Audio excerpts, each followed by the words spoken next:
Hello friends, હું કલા રામોલિયા સુરતથી કુકિંગ સ્ટુડિયો બાય કલામાં તમારું સ્વાગત કરું છું। આજે આપણે બનાવીશું શિયાળામાં ખૂબ જ મજા આવે તેવી એક વાનગી।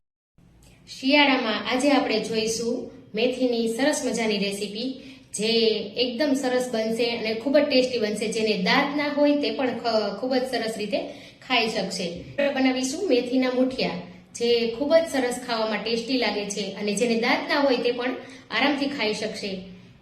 અને આમાં હું પાણીનો બિલકુલ ઉપયોગ નથી કરવાની। તો ચાલો જોઈ લઈએ આટલી સરસ રેસીપી। એ પહેલા હજી સુધી જો તમે મારી ચેનલને સબસ્ક્રાઇબ ના કરી હોય તો સબસ્ક્રાઇબ કરી લેજો અને બેલ આઇકન પર બટન દબાવી દેજો, જેથી મારા નવા વિડીયોની નોટિફિકેશન તમને મળતી રહે। અને મારી રેસીપી પૂરી જોજો અને કમેન્ટ કરીને જણાવજો કે તમને કેવી લાગી। ગરમા ગરમ મુઠિયા સાથે જો લસણની ચટણી અને ચા મળી જાય તો બીજું જોઈએ જ શું। આપણે ગુજરાતીઓને ઢોકળા, મુઠિયા ખૂબ જ પસંદ આવે છે। તો આજે હું એકદમ સરળ રીતે બનાવી તેવા મુઠિયાની રેસીપી લઈને આવી છું। તમે જોઈ શકો છો કે કેટલા સરસ સોફ્ટ અને એકદમ જાળીદાર આપણા મુઠિયા બન્યા છે। તો સૌ પ્રથમ મેં અહીંયા 1 કપ જેટલી મેથી લીધી છે। તમે જોઈ શકો છો કે મેથી કેટલી સરસ એકદમ અત્યારે સરસ આવી રહી છે। તો એને મેં ઝીણી ઝીણી કાપી અને 1 કપ લઈ લીધી છે। હવે મેથીમાં મેં અહીંયા 1 ચમચી જેટલું લાલ મરચું ઉમેરેલ છે। મેં વધારે નથી ઉમેર્યું કેમ કે આદુ મરચાંની પેસ્ટ પણ આવશે। 1.5 ચમચી જેટલું ધાણા જીરું ઉમેર્યું છે। ત્યારબાદ 1 ચમચી હળદર ને અડધી ચમચી જેટલી હિંગ ઉમેરેલ છે। તમને ના પસંદ હોય તો તમે સ્કીપ પણ કરી શકો છો। ત્યારબાદ સ્વાદ અનુસાર મીઠું ઉમેરી દઈશું। અને આપણે ગુજરાતીઓ એટલે ખાંડ વગર તો આપણને ચાલે નહીં, તો 1 ચમચી મેં અહીંયા ખાંડ લીધી છે। હવે તેમાં 2 ચમચી જેટલું તેલ ઉમેરી દઈશું અને બધી જ વસ્તુને સારી રીતે મિક્સ કરી લઈશું। હવે આપણે આ મિક્સચરને મિક્સ કરીશું। જેમ જેમ આ મિશ્રણ મિક્સ થશે તેમ તેમ તેમાંથી પાણી થોડું રિલીઝ થશે, કેમ કે આપણે મીઠું અને ખાંડ ઉમેરેલ છે। તો મેથી સાથે થોડું મોઇસ્ચર રિલીઝ થશે એટલે આપણી મેથી થોડી થોડી ભીની જેવી થઈ જશે। હવે આપણે તેમાં અહીંયા મેં આદુ મરચાંને વાટી અને 1.5 ચમચી જેટલી પેસ્ટ લઈ લીધી છે। જો તમે લસણ ખાતા હોય તો તમારે અહીંયા લસણ ઉમેરી દેવું। મેં અહીંયા લસણ ઉમેરેલું નથી। અને આ ઉમેરી પાછું સારી રીતે મિક્સ કરી લઈશું। જેમ જેમ આપણું મિશ્રણ થોડી વાર પડ્યું રહેશે તેમ તેમ તે થોડું થોડું મોઇસ્ચર રિલીઝ કરશે। હવે તેમાં મેં અહીંયા ભાખરીનો લોટ 1 કપ જેટલો લઈ લીધો છે। તમે રોટલીનો લોટ જો ઉમેરવાના હોય તો 2 ચમચી રવો ઉમેરી, 1 કપ જેટલો બાજરાનો લોટ લીધો છે અને 2 થી 3 ચમચી જેટલો ચણાનો લોટ લીધો છે। તેમાં અહીંયા 1.5 ચમચી જેટલા સફેદ તલ આવે છે એ ઉમેરી દીધા છે। તલથી આ ઢોકળાનો કે મુઠિયાનો દેખાવ ખૂબ જ સરસ આવશે। હવે આપણે આ બધા મિશ્રણને સારી રીતે મિક્સ કરી લેવાના છે હાથેથી। જેમ જેમ તમે હાથેથી મિક્સ કરશો તેમ તેમ મેથીમાંથી પાણી થોડું થોડું છૂટશે અને આપણે પાણીની જરૂરત નહીં રહે। અહીંયા હું એક સિક્રેટ સામગ્રી ઉમેરીશ, જેનાથી આપણા ઢોકળા એકદમ સરસ જાળીદાર થશે। હવે હું અહીંયા અડધી ચમચી જેટલો બેકિંગ સોડા લઈ લીધો છે। એને ઉમેરી તેના પર અડધા લીંબુનો રસ ઉમેરી દઈશ। આપણે સિક્રેટ સામગ્રી ઉમેરવાના છીએ એટલે કે મેં અહીંયા દહીં ઉમેરેલ છે। આપણે લોટ બાંધવામાં જરૂરિયાત મુજબ દહીં ઉમેરતા જઈશું, એટલે કે આપણે પાણીનો ઉપયોગ નથી કરતા, એની જગ્યાએ અહીંયા દહીંનો ઉપયોગ કરશું। દહીંનો ઉપયોગ કરવાથી ઢોકળા અથવા તો મુઠિયા એકદમ સ્પોન્જી, ખૂબ જ સરસ, ખાવામાં પણ એટલા જ સરસ ટેસ્ટી લાગશે।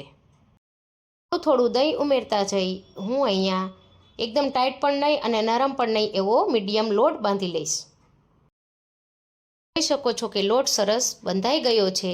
તો હવે તેના પર થોડું તેલ ઉમેરી તેને સારી રીતે મસળી લેશું.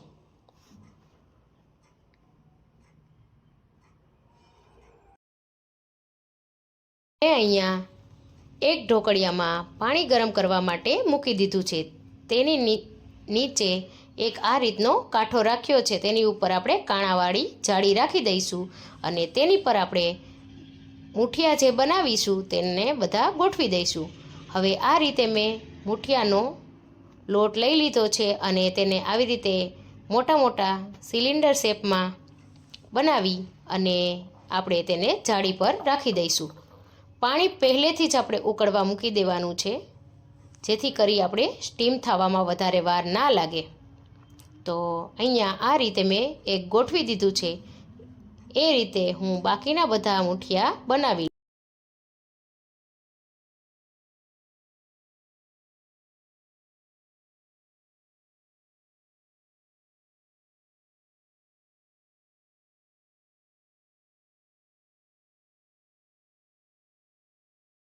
હવે મારા બધા જ મૂઠિયા અહીંયા બનીને રેડી થઈ ગયા છે, તો તેને હું જાળી પર ગોઠવી દઈશ. તમે તમારી ઈચ્છા મુજબ જાળી પર ગમે તે રીતે ગોઠવી શકો.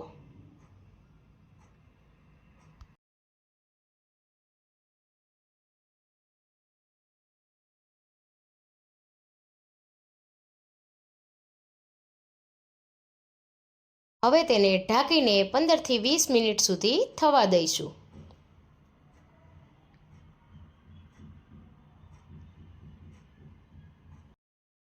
હવે તમે જોઈ શકો છો કે 15 મિનિટ પછી આપણા ઢોકળા કેટલા સરસ થઈ ગયા છે ને એકદમ તમે જોઈ શકો છો કે આ રીતે તિરાડ પડી છે, એટલે કે અંદરથી પણ એકદમ સ્પંજી બન્યા હશે.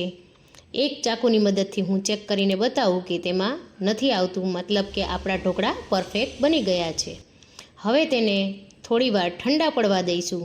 ત્યાર પછી આપણે તેના પીસ કરી લઈએ. હવે તેના આપણે પીસ કરી લઈએ. ઢોકળા ઠંડા પડે ત્યાર પછી જ પીસ કરવા, એટલે આ રીતે સરસ તેના પીસ પડશે. જો ગરમ ગરમમાં તમે તેના પીસ કરવા જશો તો એકદમ ચક્કુમાં ચોટી જશે અને સારા પીસ નહીં બને. તમે જોઈ શકો છો કે અંદરથી એકદમ સરસ જાળી પડી છે અને આ રીતના આપણા ઢોકળા સરસ સ્પોન્જી તૈયાર થયા છે. તો આ જ રીતે હું બીજા બધા મૂઠિયાને કટ કરી લઈશ.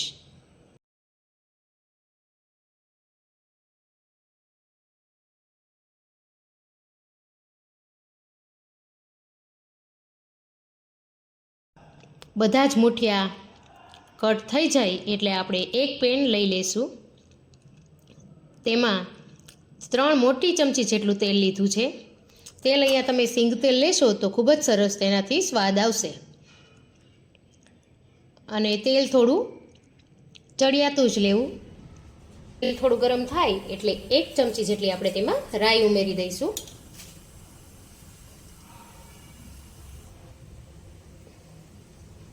ત્યારબાદ થોડા લીમડાના પાન ઉમેરી દઈશું.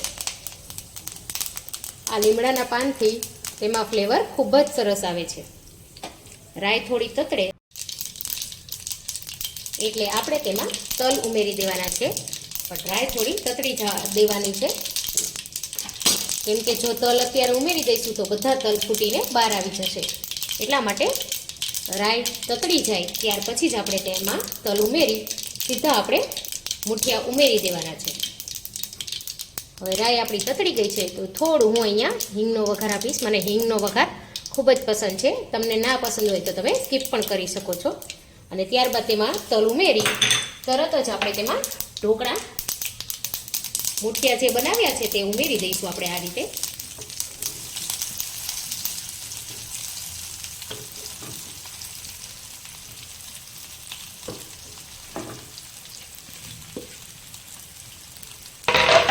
હવે તેને આપણે સારી રીતે મિક્સ કરી લઈશું. આ રીતે આપણે ધીમે ધીમે હલકા હાથે ઉથલાવતા જઈ મિક્સ કરી લઈશું.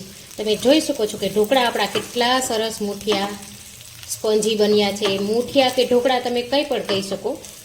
કોઈ તેને મૂઠિયા કહે છે, કોઈ તેને ઢોકળા કહે છે. તમે જોઈ શકો છો કે એટલા સ્પંજી અંદરથી બન્યા છે કે જોતાં જ ખાવાનું મન થઈ જશે. તો આ બધો વઘાર તેમાં સારી રીતે આ રીતે મિક્સ કરી દઈશું બધી બાજુથી.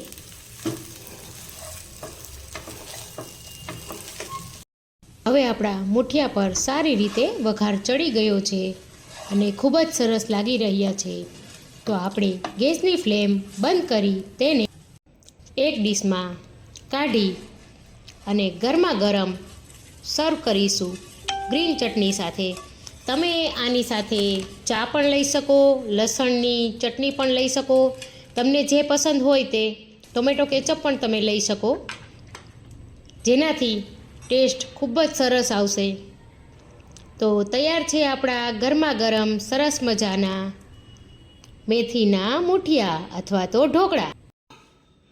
તો આવી અવનવી રેસીપી જોવા માટે મારી ચેનલને લાઇક, શેર, સબસ્ક્રાઈબ અને હા, કમેન્ટ કરવાનું ના ભૂલતા. તમે પણ ઘરે ચોક્કસથી ટ્રાય કરજો. આ રેસીપી ખૂબ જ સરસ બનશે. તો મળીએ એક નવી રેસીપી સાથે.